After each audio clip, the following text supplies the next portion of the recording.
Hai semuanya, salam sehat buat kita semua. Kembali lagi bersama saya yang akan membacakan hasil presentasi kami dengan mata kuliah pengantar manajemen yang akan membahas tentang judul yang berjudul yaitu tentang kelompok kerja dan komunikasi dalam organisasi. Yang pertama kali saya akan memperkenalkan nama kelompok kami. Kami dari kelompok 7. Yang pertama ada Christine T. Nababan, yang kedua ada Sonia Hapsari Marbun, yang ketiga ada Siti Rahma. Kami bertiga dari Prodi Pendidikan Ekonomi, Fakultas Ekonomi, Universitas Negeri Medan. Baiklah, kita akan membahas yang pertama kali yaitu kelompok kerja. Konsep dasar mengenai kelompok kerja menurut Stoner, Freeman, dan Gilbert mendefinisikan kelompok sebagai kumpulan dua orang atau lebih yang saling berinteraksi dan saling mempengaruhi untuk suatu tujuan tertentu yang dipahami bersama, atau two or more people who interact and influence each other toward a common purpose. Karakteristik kelompoknya yaitu yang pertama ada merupakan kumpulan yang beranggotakan lebih dari satu orang. Yang kedua ada adanya interaksi di antara kumpulan orang tersebut.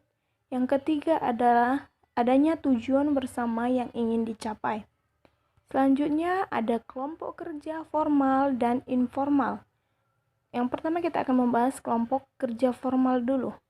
Kelompok kerja yang dibentuk atau disusun secara resmi oleh manajer di mana kelompok kerja tersebut diberikan tugas dan pekerjaan yang terkait dengan pencapaian tujuan organisasi.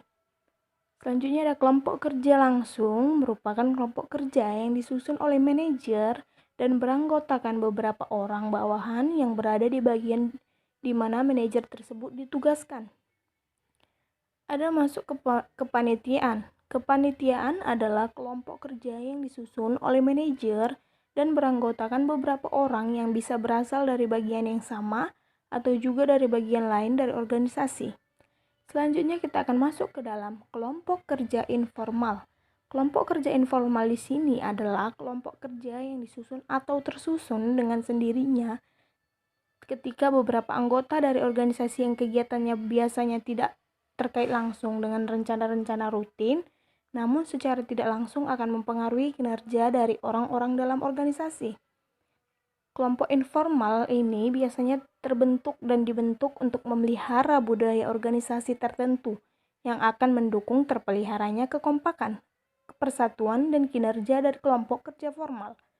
Selanjutnya kita masuk ke dalam karakteristik kelompok kerja, yang dimana yang pertama adalah tahapan dalam pembentukan dan interaksi tim kerja. Menurut B.W. Tuckman, mengemukakan yang dikutip oleh Stoner, Freeman, dan Gilbert, terdapat 5 tahapan bagaimana sebuah tim kerja terbentuk dan berinteraksi. Yang pertama ada tahap pembentukan atau forming, yang kedua ada tahapan penguatan, yang ketiga ada tahapan penyesuaian atau norming, yang keempat ada tahapan perwujudan atau performing, yang kelima ada tahap pencarian atau penelitian atau adjourning. Yang kedua ada mewujudkan kelompok kerja efektif. Sekalipun manajemen organisasi merupakan proses yang berkelanjutan, sehingga dalam proses yang dijalankan tersebut sangat mungkin terjadi fluktuasi dalam hal kinerja yang ditunjukkan para anggota kelompok kerja tersebut. Oke, selanjutnya kita yang ketiga, masuk pada konflik dalam kelompok kerja. Konflik merupakan sesuatu yang tidak dapat dihindarkan dalam kehidupan. Bahkan sepanjang kehidupan manusia senantiasa dihadapkan dan bergelut dengan konflik. Demikian halnya dengan kehidupan organisasi. Anggota organisasi senantiasa dihadapkan pada konflik. Perubahan atau inovasi baru sangat rentan menimbulkan konflik, apalagi jika tidak disertai pemahaman yang memadai terhadap ide-ide yang berkembang. Manajemen konflik sangat berpengaruh bagi anggota organisasinya. Konflik ini adalah adanya kesenjangan atau ketidaksesuaian di antara beberapa pihak dalam suatu organisasi dengan organisasi lain. Baiklah, kita masuk ke nomor 4, yaitu sumber konflik. Konflik yang terjadi biasanya disebabkan oleh beberapa faktor. Yang pertama misalnya dari faktor komunikasi. Dapat jadi penyebab konflik ketika para anggota sebuah organisasi maupun antar organisasi tidak dapat atau tidak mau untuk saling mengerti dan saling memahami. Yang kedua ada faktor struktur tugas dan struktur organisasi. Struktur tugas dapat menyebabkan konflik ketika sebagian anggota tidak bisa memahami pekerjaan yang mereka jalani. Yang kelima ada stimulasi konflik. Stimulasi konflik ini pada dasarnya adalah upaya yang dilakukan oleh manajer terhadap konflik yang terjadi dengan jalan memberikan umpan-umpan stimulan yang menyebabkan pihak-pihak yang terlibat konflik mengarahkan konfliknya kepada sesuatu yang bersifat positif bagi dirinya dan organisasi tersebut. Yang keenam ada pengendalian konflik. Selain memberikan stimulasi kepada pihak-pihak yang terlibat konflik, pendekatan lain yang bisa digunakan adalah pengendalian konflik yang dilakukan untuk memastikan bahwa konflik dapat senantiasa dihindari dan kalaupun terjadi dengan segera bisa disesuaikan kembali. Selanjutnya yang B ada komunikasi dalam organisasi. Komunikasi dapat didefinisikan sebagai memberi atau tukar informasi, isyarat atau pesan melalui kata, gerakan badan atau tulisan.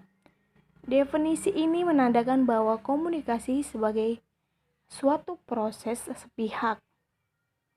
Selanjutnya kita masuk pada pola komunikasi dalam struktur organisasi.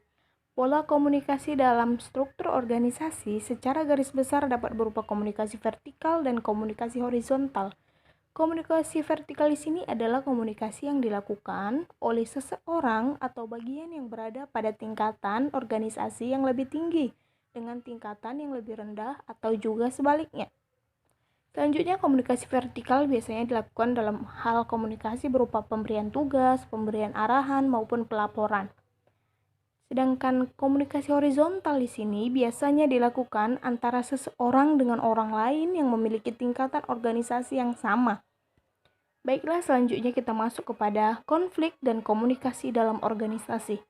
Terjadinya konflik di dalam organisasi dapat diidentifikasi bahwa salah satu penyebabnya adalah faktor komunikasi.